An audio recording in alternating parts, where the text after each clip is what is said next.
Billy Harvey. Hey there, this is Rob Ruckus. Hey, it's Tony from Fastball. Hey, it's Ben McKelvey. Hey guys, it's Matt here from the White Lakes. What's up, everybody? Jacob from the Big News. Hey guys, it's Nick Collins here from The Effect and Better Strangers.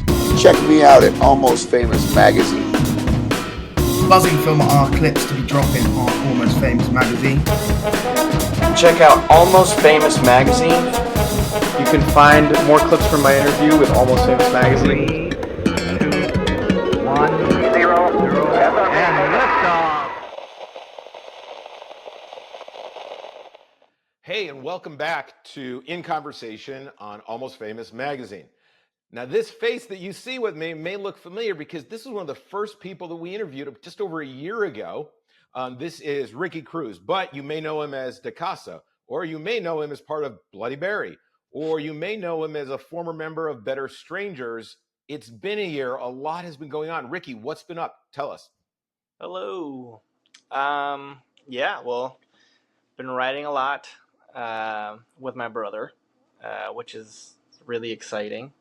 And then, we're just been building a bin of music, and starting to get the itch to start dropping some of that soon, because with the Bloody Berry project, we just wrote so much that now we just don't even know where to begin to start putting it out. But yeah, just doing that, then working, 9 to 5s, which, hey, reality, right? Look, you got to pay your dues, and you got to afford your passion, right? Yeah, I mean it's a means to an end, and it's nice. I mean, I work from home, so that helps, right? I kind of have split brain all the time when I have the work computer here and then the music computer over here. It doesn't help, but they don't need to know that. So there you go. Well, so a year ago, you were in Better Strangers, and that that came to an end. I think, what was it, May or so? And then you started to start dropping some deCasa music. I think, wasn't it, that you were doing some solo stuff? But you just mentioned Bloody Berry. How did that project come along? So when the Better Strangers thing came to an end, with my time with the boys, I was spending a lot of time at home with my brother, and so my brother had started playing a lot of drums at school, and we just kept jamming and jamming. I really got into playing bass, so I bought a whole rig off of a coworker of mine. He was very generous, and so it just started becoming this thing where we're just experimenting a lot, trying to see what we could do with only 2 instruments. He started singing too, and so it just became like therapy, really. I would get off of work and it would just jam until my parents would tell us to shut up, and then we would do it again the next day, and very quickly we ended up with basically a whole album's worth of music. Since then, it's been more of a let's collect equipment to record them. And so little by little, we've been, buying things, putting together the equipment to record it and hopefully put it out soon. So. Well, no, the last time we talked, one of the things that really struck me about kind of your journey through music is a little bit of your business acumen, and you were relentless in trying to get gigs.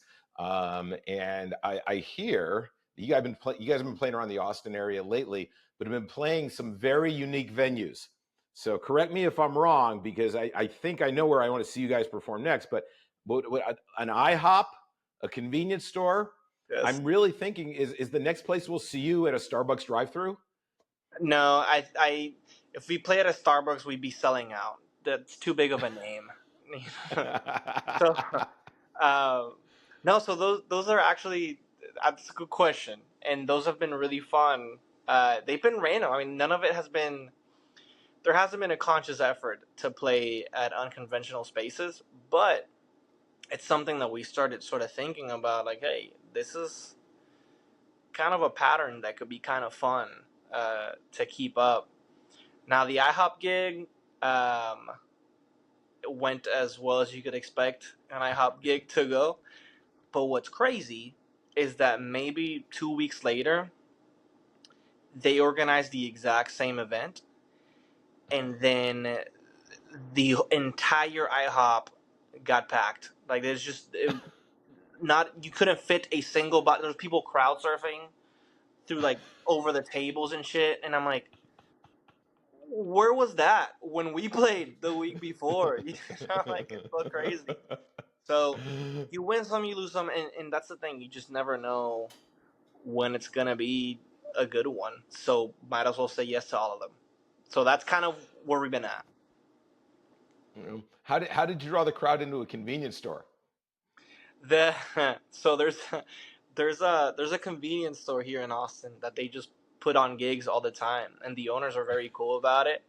And so bands just play there all the time. So we got invited, and again, we weren't in a place to say no, because I mean, really, the thing with the Bloody Berry thing, and why we haven't,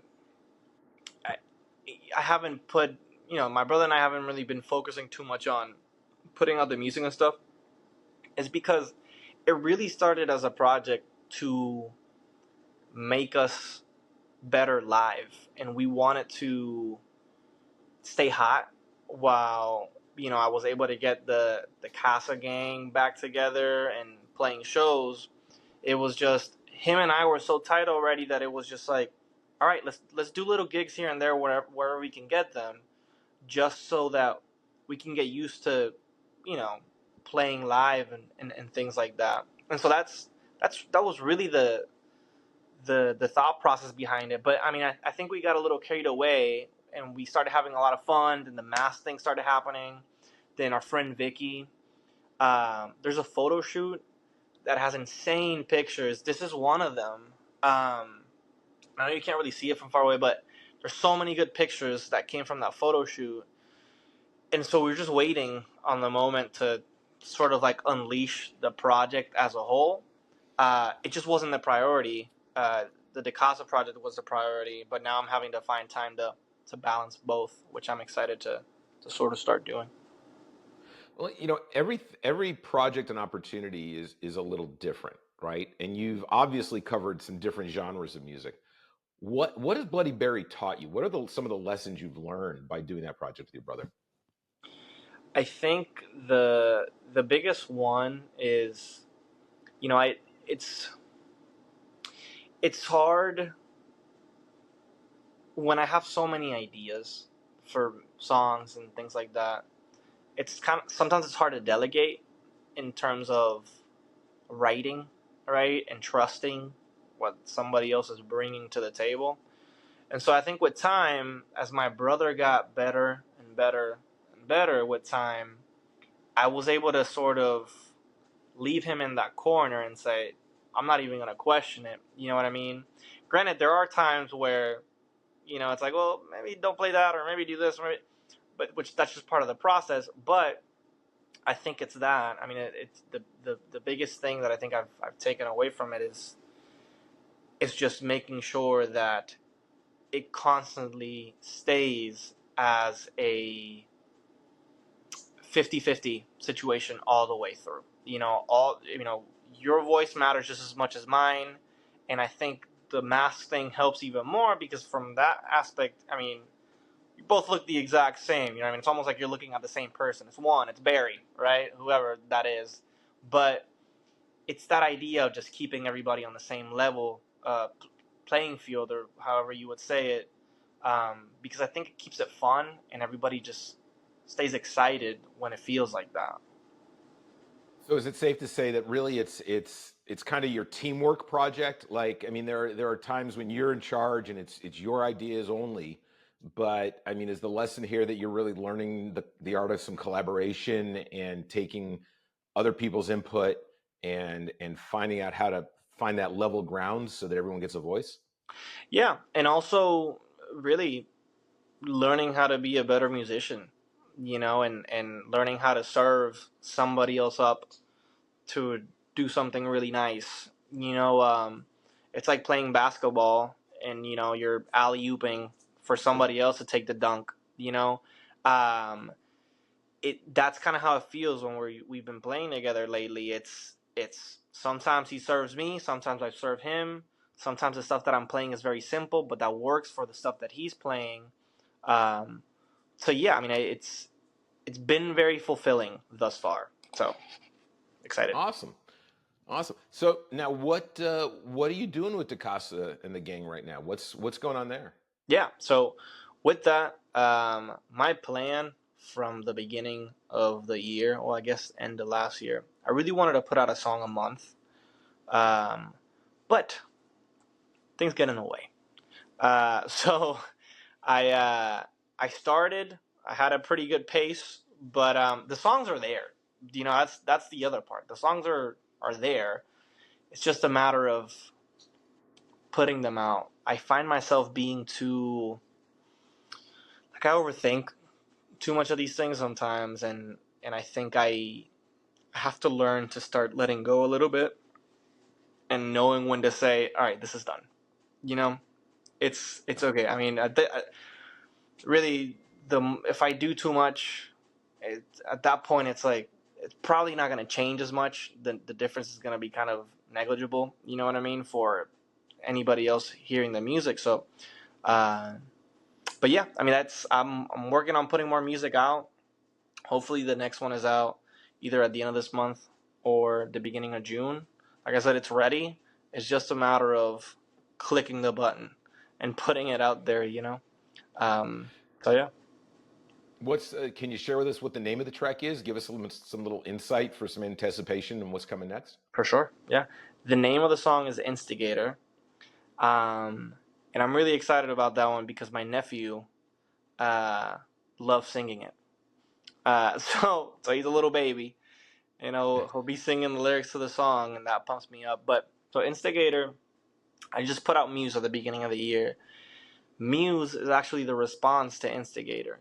They were supposed to come out in a reverse order, but at the time, I've always felt that Instigator was the strongest song, or the stronger song of the pair. So I wanted to wait to put it out until the right moment. But at the end of the day, Muse came out, and the response was really good. So now it's kind of confusing. I'm like, okay, so which one really is the better song? Maybe it's just me. So I guess we'll see when it comes out. But Muse is the response to Instigator. So Instigator really is the prequel to Muse. They're very similar sound-wise. Well, hey, you never know. Maybe you'll be inspired and there'll be a part 3 and that'll be stronger than you'll additively, the first 2 will add to a really strong third. Just keep going.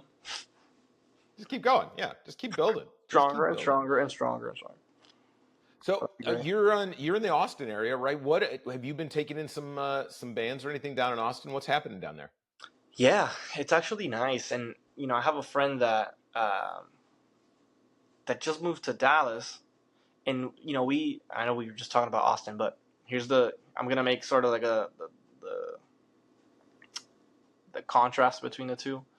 So here, the music scene really feels small, but it's because where most of the venues are. Right? It's like a strip. Most of all the shows are there. There are some venues that are kind of misplaced here and there, but people know about those too. But for the most part, where you go see bands is in the same area. And so I was talking to him about Dallas because Dallas seems to be kind of dispersed, and I guess that makes sense because the city is so big, right? And so for something like this, I like it because coming from living in the small town up here in Texas, that's the feeling of stuff being small, but you're also in a city. It's cool, and it's very easy to keep track of which bands are doing what. Which bands are kind of doing numbers, and it's fun. There's one band that I really, really, really love. I just actually bought their record. They're called Nuclear Daisies. from here, and it's just one of those things that they're to me they're like whoa, they're kind of big, but then you can go catch them at like Hotel Vegas inside, and it's just a tiny little gig, right? Uh, but yeah, I mean it's exciting. It's exciting how small it is, but powerful. That's how I feel about it. Wow, that's cool. Hey, you brought up an interesting topic, and I want to make sure that we hit on this: the importance of supporting other artists, right? I mean, let's be honest. Unless you're Taylor Swift, I don't think you're getting rich off of Spotify. So, so what are some ways that people who find your music, just like you're supporting artists there in the Austin area, where's some places they can find your music, support it, purchase it? I hope. Do you have any merch out?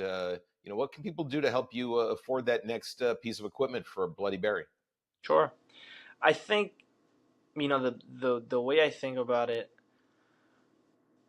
I, as cheesy as it sounds, I think I've come to realize that even if the idea was there to hopefully make money out of music, it's not very realistic at this point, right? It takes time. You got to be on the road, and you got to be out there. But I think for me, more than a financial support, it's knowing that the people that are listening to you are sticking around, and that they got your back. You know what I mean? I think I value much more, whether it's social media interaction or just my friends when they text me and say, dude, the song was great, and I haven't heard from them in a couple months, and they just pop up like that. That to me is worth a little more, or way more actually, than the financial aspect, because I mean, let's be real, like, even if there is some financial support at the level, it's not going to be enough to buy a house, right? So it's like, save the money, stream the song, and let me know if you like it or not. I mean, that's the biggest way of support that I think. And you bring up a good point, because I've been brainstorming ways of trying to sort of get that message across for bands that are in the come up, that don't really have much of an idea of how this monster operates, you know what I mean, and what you're getting yourself into when you're fresh out of high school and you're like, I'm gonna be in a band, right? You're not really thinking about, okay, well, maybe it's nice to have a plan B, not because it's not gonna work out, but because on the way there, I might get hungry. So it's things like that I've been trying to figure out how to communicate these things and have conversations with other bands about, what's your experience on a financial level, from, what does 30,000 monthly listeners on Spotify actually mean? You know what I mean? When it comes down to the reality of living like an artist, right? I think that topic gets dismissed a lot, because people think, "Ooh, you're into music, you're just famous." You know what I mean? You're doing the thing, um, and so that's when I have this sort of little brand and community that I kind of want to start putting together. It's called Rock Bottom Cartel, and with that, I really want to start having some of those conversations, to sort of just put that information out there. And people like my brother, who's 16, 17, don't really know what to expect. It's like, okay, well, you kind of have an idea now. So seeing you doing these conversations is, I'm not even kidding, is motivating me to do similar stuff within that, within the community too, because I think it's important. No, thank you. It is. Look, you've got art, and some people do art for money. Some people do art for I think it's a cliche, for fame. Others do it because it's what's inside of you that drives you. And I think that we live in a world that people think it's easy these days. Everything is easy. Everyone, I'm always going to win and become number one. And I think it's good to have someone like you. And I like this idea of the rock bottom cartel, that you give some people some place to understand that you have to be grounded to do this, right? You have to be grounded with realistic expectations. You have to be persistent. You have to take your lumps. You have to get up off the mat every time you get knocked down and keep doing it. And if you stay consistent, you have a better chance of getting there one day. There's no guarantee, but you have to have that wherewithal, and having people behind you who say, keep going, and here's some ideas and here's some perspective, I think is a great thing. So I'm really excited to hear about what you're looking to start there. Thank you. Yeah. So, well, let me ask you this: what are some of your social media handles people can find you these days? Yeah. Let's get those followers up. So Instagram is where I'm mostly active. It is DECASAPR, deCasa. And so yeah, I mean, I'll be there, chilling around. And if you want to follow up on the rock bottom cartel situation too, as I develop it, the only thing that we've done so far, we put on a little showcase on South by Southwest, one of my friends' house, and it went really well. We have Vermin the Villain, Mr. Cat, and then Bloody Berry play. So it was a really fun time. But hopefully, I keep brainstorming and figuring out ways to grow the community, because that really is what that idea is about. It's just a community, and that's Rock Bottom Cartel on Instagram too. But yeah, stream my music. It's available everywhere for free. So.